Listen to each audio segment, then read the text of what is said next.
Hello, happy afternoon. It's afternoon here. It's 3:30 here. So I wanted to Helen Parsons, gut health and weight loss coach. And I had an interaction actually with a group of women today that I wanted to just because I think a really good conversation happened. So I wanted to share this with you all. When you get a group of women who are health conscious together, there's going to be differing opinions on what's good to eat, what's right to eat, what's healthy to eat. So this was a group of women going hiking. So the majority of them are probably, a little more health conscious. I don't know that to be 100% true, but, so I do know that there was one that was a vegetarian, there was one that was gluten free.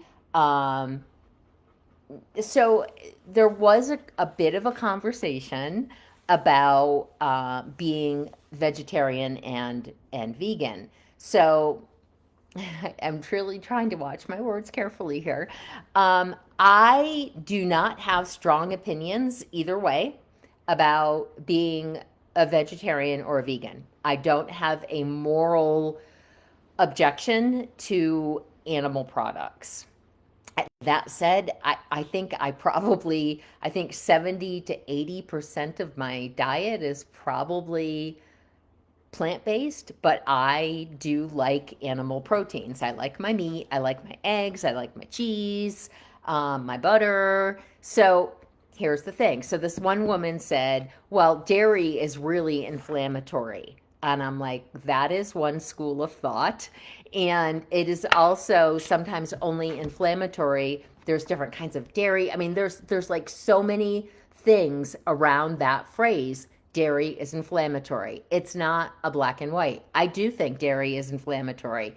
If you're having gut health issues, it can be a real source of aggravation and sensitivities. But we can also be very choosy about the kinds of dairy that we buy. So that's one thing.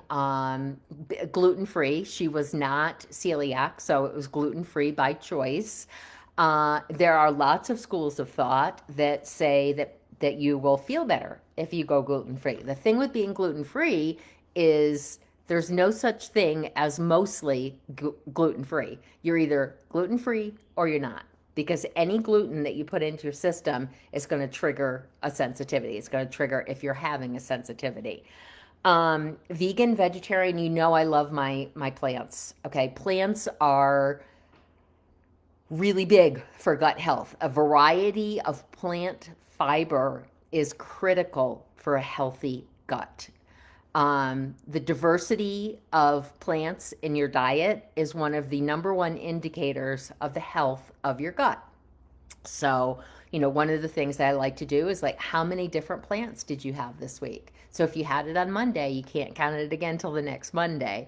But and I'm not going to say never. I'm not going to say I would never be vegan or vegetarian because I don't know there may come a time when I decide for health reasons or moral reasons that I do not want animal products. But I'm not going to tell somebody um, that either way is bad. Okay, I'm not going to tell somebody that's like omnivore that it's bad, or that somebody's just vegetarian that is bad. And it was funny because after having this conversation for a little bit, I'm like, there's an awful lot of dairy in what you're talking about. So um, it's okay. What happens when? So here's the thing. I think that when we try different things to lose weight, we look at them as diets, and that is where we fail. So if we try a whole food, plant based diet, there's no lack of a better word, sometimes we do that just to lose weight. And when it doesn't work, we're back to what we were. Anytime we do something, we restrict just to lose weight and then we go back, then we're dieting. Healing the gut is different, okay? Because once you get to once you get your gut to the baseline of health, you can do different things. You can do like intermittent fasting that can go really good with gut health. Or, but it's the why. And I always kind of check women into the why are you doing it?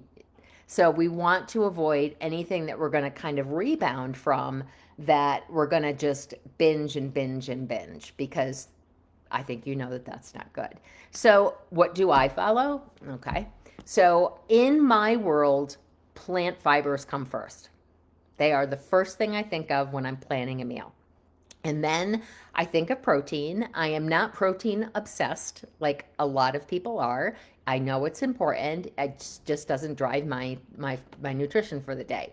Plants first, then protein, and healthy fats. So those are kind of my things. And then I look at very clean sources of all of those things. So the pasture raised, pasture fed, cage free, all of that. And, for butter, for cheese, for everything, because there's a lot of reasons. And I could talk for hours probably about why that is healthier. Okay. So, anyways, I just wanted to share that with you today, that I don't think that there's one right way for a person to eat. I think there's a lot of research around virtually anything that you want to have supported. So you got to be careful with that. And you got to find a credible source. This was something that we all agreed on today. The credible source of research. Who's doing the research? Research on I'm making this up. Research of the effects of dairy on blah, blah, blah, funded by the dairy industry. I am probably gonna question that. Also, who's paying?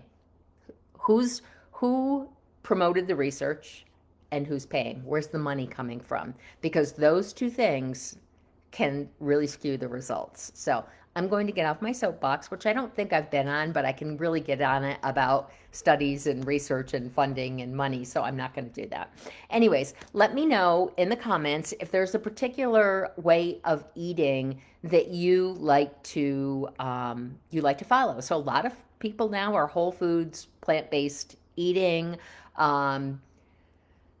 Vegan, vegetarian. I guess there's the carnivore diet now, which, anyways, it works for some people. So let me know what you think. Have a good day.